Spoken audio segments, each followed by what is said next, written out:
Isso, Jesus. A gente, no Brasil, tem um enorme número de partidos políticos, então, de fato, esses partidos acabam flutuando entre o espectro da esquerda e o espectro da direita, e as eleições municipais desse ano reforçaram, né, a tendência de ampliação dos partidos de centro. E quando a gente começa a falar da dificuldade do PT e dos partidos de esquerda nessa eleição, é importante a gente ter em mente que dos partidos registrados no TSE, apenas 9 dos 29 registrados se reconhecem como sendo partidos de esquerda. Então, numericamente, não teria como ter sido diferente. Seria estranho se fosse o contrário, né? No entanto, quando a gente começa a depurar um pouquinho mais esses números e a perceber a performance desses fulanos, né, que concorreram às eleições, a gente consegue perceber realmente a dificuldade da esquerda em reverter esse cenário. Né? Quando a gente vê os rankings dos partidos que tiveram aí maior número de prefeituras, a esquerda só começa a aparecer na sétima posição com o PSB. O PT, que é o partido do nosso presidente, que está com o domínio da máquina pública, ele aparece na nona posição. Então, realmente, a campanha foi muito difícil para os partidos da esquerda. Ainda que para o PT o resultado tenha importado num aumento de 30% em relação a 2020. É importante a gente trazer isso, porque de todo não foi tão ruim assim para o PT especificamente. O PT ainda conseguiu conquistar uma prefeitura de capital com a capital com Fortaleza, né? E o candidato Evandro Leitão.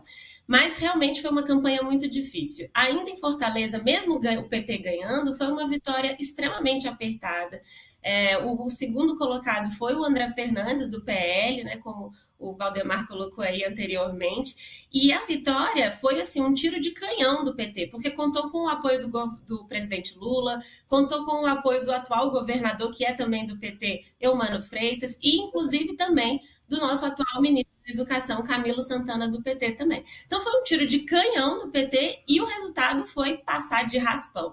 Realmente foi uma campanha difícil. A gente tem outras derrotas significativas para o PT. Eu posso trazer aqui o caso de Piauí, que nem para o segundo turno o PT foi. O candidato Fábio Novo também contava com o apoio do atual governador do PT, Rafael Fonteles, e também do atual ministro, Wellington Dias, que é o ministro que comanda a pasta ali da assistência social, pasta do Bolsa Família. Então, mesmo em regiões que a esquerda tem predominância, como no Nordeste, o resultado, mesmo quando positivo, foi muito apertado. O que fica claro para a gente, Jesus, é que a esquerda precisa formar novas lideranças. Né? Não nos parece factível que nomes antigos, mais tradicionais da política, consigam conquistar voto do eleitorado hoje, que tem um perfil diferente do eleitorado de antigamente. Então, a esquerda precisa rever as suas campanhas, rever as suas lideranças. Eu até trago aqui o destaque que para mim foi muito positivo da atual deputada Natália Bonavides, que concorreu em Natal, que apesar de não ter ganhado, já foi uma grata surpresa ela ter ido para o segundo turno. Então a esquerda realmente precisa investir nesses novos nomes. Tem o JHC também em Recife. Nos parece que a decisão aí para reverter esse cenário da esquerda é de fato investir em nomes mais novos, com um perfil mais parecido com o do nosso eleitorado hoje em dia. Alessandra, além de investir em nomes novos, o que a esquerda deve fazer para reconquistar aquela força aqui no Brasil na seara da política econômica? Pois é, Jesus, acho que pegando, né, o resultado das eleições municipais, e a gente traz sempre para o mundo econômico, né, a gente vê essa força da centro-direita, da agenda da centro-direita, né, se colocando, né, eu acho que sendo bem vista aí pelo eleitorado de forma geral.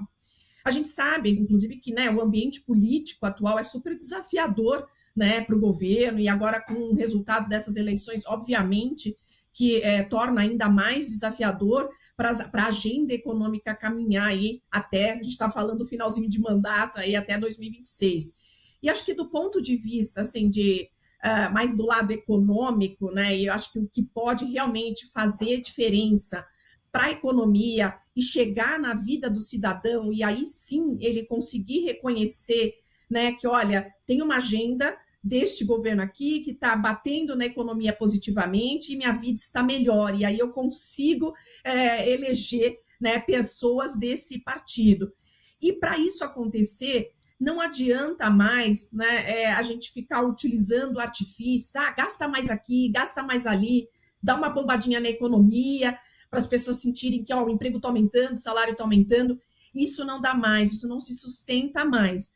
Antes, no passado, a gente tinha gordura. A gente está vendo agora como a situação está crítica quando a gente usa mais isso. Então, acho que qual que é a agenda aqui? Não tem jeito, a gente vai ter que passar por agendas mais estruturais, sim. Então, assim, e quando eu falo agenda estrutural, o que, que é? A gente sempre repete aqui. A gente tem que colocar as contas do governo em ordem. Então, não é essa filosofia de gastar, gastar, se endividar, se endividar. Isso a gente está vendo, né? Assim, já os reflexos todos em mercado, isso vai bater na economia. Então, passa, sim, por uma agenda fiscal responsável, passa, sim, por ter empresas privadas atuando aí nos principais segmentos onde o governo ainda está via estatais, porque isso traz alocação melhor de fatores de produção, traz melhora de produtividade, traz melhora aí para a capacidade de crescimento da economia, porque assim as empresas conseguem investir mais.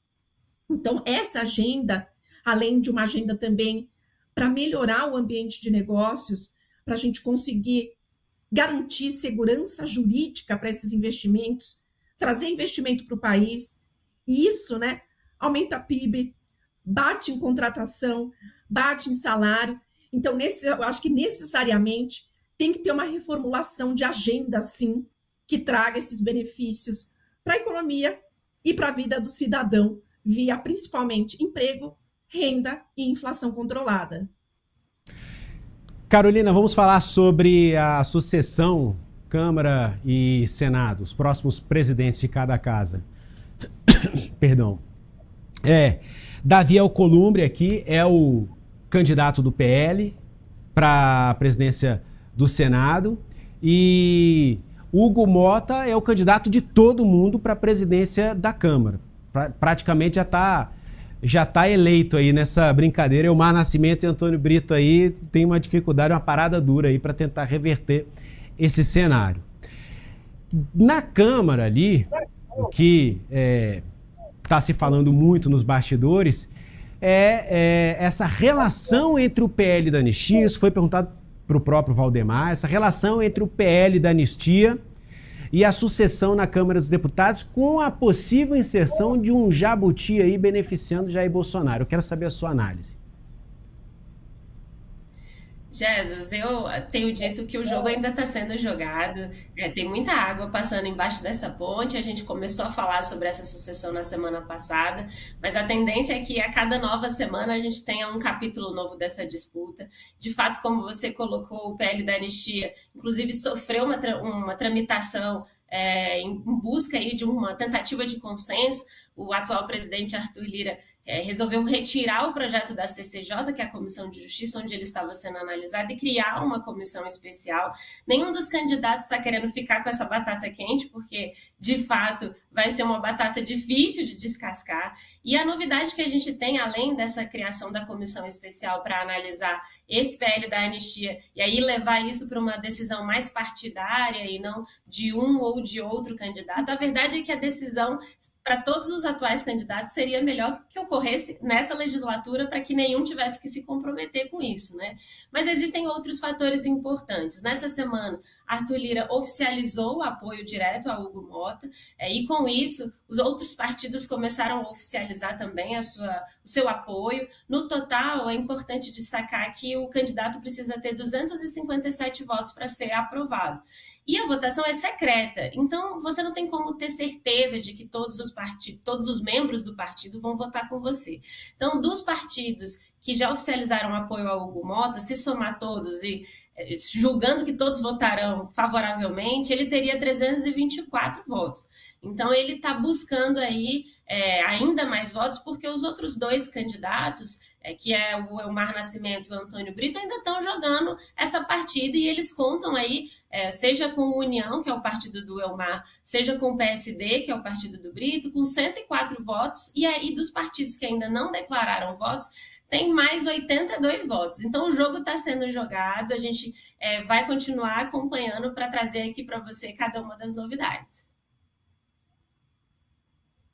também que entra nessa grande costura a regulamentação da reforma tributária, que está vindo em etapas. E ontem a gente teve mais uma etapa dessa reforma tributária, que aí o PL da anistia agrada ali a base dos apoiadores de Jair Bolsonaro, enquanto a regulamentação da reforma tributária é uma pauta macroeconômica do governo Lula, né? Um texto que foi enviado pelo governo Lula. E aí ele tinha a inserção, já um destaque ali do PSOL, né? Não tinha originalmente essa ideia da taxação das grandes fortunas, e veio o PSOL ali, apesar de já ter sido reprovado lá atrás, veio o PSOL e encaixou, né? O PSOL, o partido. E não avançou. O Lula não demonstrou grande interesse sobre esse tema, liberou a bancada para votar como quisesse, e no final das contas, os deputados ali deixaram de fora a taxação das grandes fortunas. A gente vê, inclusive, o Sindifisco Nacional, o Sindicato dos Auditores Fiscais da Receita defendendo isso, né, tentando o apoio popular em torno desse tema. Daí eu queria saber, a Carolina pode até voltar nesse assunto também, mas primeiramente você, Alessandra, como que o cidadão em geral, pelo que você observa como um economista na padaria, no café, nas ruas, tem visto esse tema da regulamentação da reforma tributária? E por que um tema como esse, que poderia ter um apelo mais popular, taxação de grandes fortunas, não repercutiu tanto assim? Então, Jesus, eu acho que esses temas, eles são muito distantes do eleitorado, assim, sinceramente. Né? A gente, quem é técnico, né, economista, Carol, cientista política, aqui toda, né, é focada no tema, os mercados financeiros que olham tudo de lupa, aí sim, está todo mundo olhando para isso com muito cuidado. Mas quando a gente, né, olha, né, para o eleitorado, são temas muito distantes. Primeiro, porque são de difícil compreensão, né? Quando a gente fala de uma reforma tributária, mesmo falar taxação de grandes fortunas, ok, assim, o que eu ganho com isso? Sabe, não é muito claro, assim, não é fácil materializar o que aquilo muda na prática, na vida dele. Então, acho que é por isso essa distância. Mas nós aqui, técnicos, né, que estamos acompanhando aí toda a agenda e toda a evolução, sim, a gente sabe, né, e avalia alguns pontos como positivos, outros nem tanto. Quando a gente discute aqui a reforma tributária, né, sobre o consumo, a gente vê como um passo super importante para a economia brasileira, né, apesar de não ter, né, não é a reforma ideal que a gente gostaria, tem muitas exceções, a gente gostaria de uma reforma realmente mais horizontal, mas ainda assim seus pilares principais foram mantidos, e a gente avalia que os efeitos para a economia brasileira serão muito positivos ao longo do tempo. Agora, essa questão da renda, essa é uma agenda, né, que o governo, enfim, ele pretende apresentar. Vamos ver, né, como vai ser, porque há uma ideia de isentar, né, de imposto de renda famílias que ganham até R$5.000 e compensar uma parte dessa isenção com a taxação de famílias que têm um maior poder aquisitivo. Simulações iniciais mostram que essa conta não fecha, né, o que você terá de isenção é muito mais pesado do que você vai conseguir taxando famílias que tenham renda mais alta. Então, vamos ver como a conta fecha.